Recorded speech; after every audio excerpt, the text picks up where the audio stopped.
જય હિન્દ દોસ્તો, હું આપનો દિનેશભાઈ ટાક, અમદાવાદ શહેર વાઇસ પ્રેસિડેન્ટ. અમદાવાદ અને ગુજરાતમાં છેલ્લા 30 વર્ષોથી ગુજરાતની જનતાના નાણાંનો જે ગુજરાતના અધિકારીઓ, ધારાસભ્યો, કોર્પોરેટરો અને એના પદાધિકારીઓ પોતાના અંગત ફાયદા માટે હંમેશા ગુજરાતની જનતાના ટેક્સના નાણાં જે રીતના વેડફે છે, અને ધારો કે નરેન્દ્ર મોદી કે અમિત શાહ જે આવે છે એ નાણાં ખોટી રીતે વેડફે છે,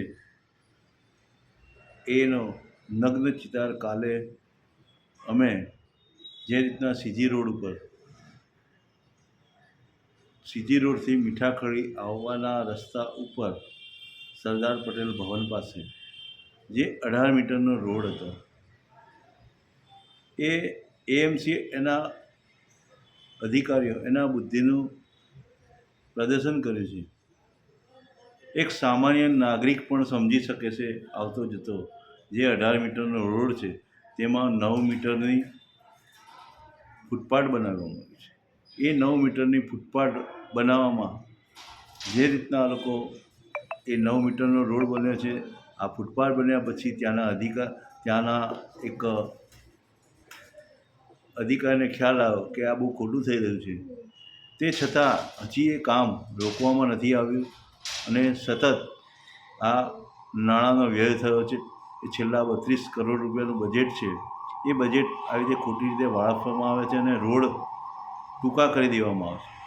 આ જ અમદાવાદ સિટીમાં એએમસી વારંવાર ઝૂંપડાઓ તોડતા હોય છે, ચાલીઓમાં કે અમુક સોસાયટીઓમાં બિલ્ડરોના ફાયદા માટે ટીપી સ્કીમોમાં રોડ પડાવતા હોય છે નિર્દોષ લોકોને. જ્યારે આ વર્ષોથી 18 મીટરનો રોડ છે તેને ટૂંકો કરવા પાછળનું એમનું બુદ્ધિનું પ્રદર્શન કર્યું છે.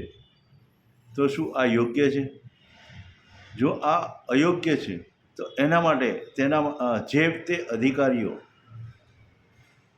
જે તે એન્જિનિયર્સ જવાબદાર છે તે દરેકને આનો મુઆવજો જનતાને સુપ્રત કરવો પડશે, ચાહે એમના સંપત્તિ કે એમની પ્રોપર્ટી આપીને, કાં એમના જે દલાલ કે કમિશનો ખાધા છે એ પોતે રજૂ કરીને જનતાને એના પૂરા નાણાં જે રીતના વેડફવામાં આવે છે પરત કોર્પોરેશનમાં જમા કરાવવા જોઈએ.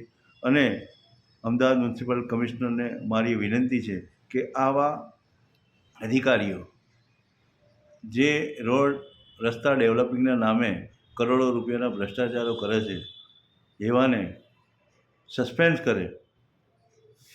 કરી અને ઘરે બેસાડીને એમની પાસે આ જે પણ ખર્ચ થયો છે તે વસૂલવામાં આવે. ત્યાંના ધારાસભ્યો, કોર્પોરેટર શું કરી રહ્યા છે?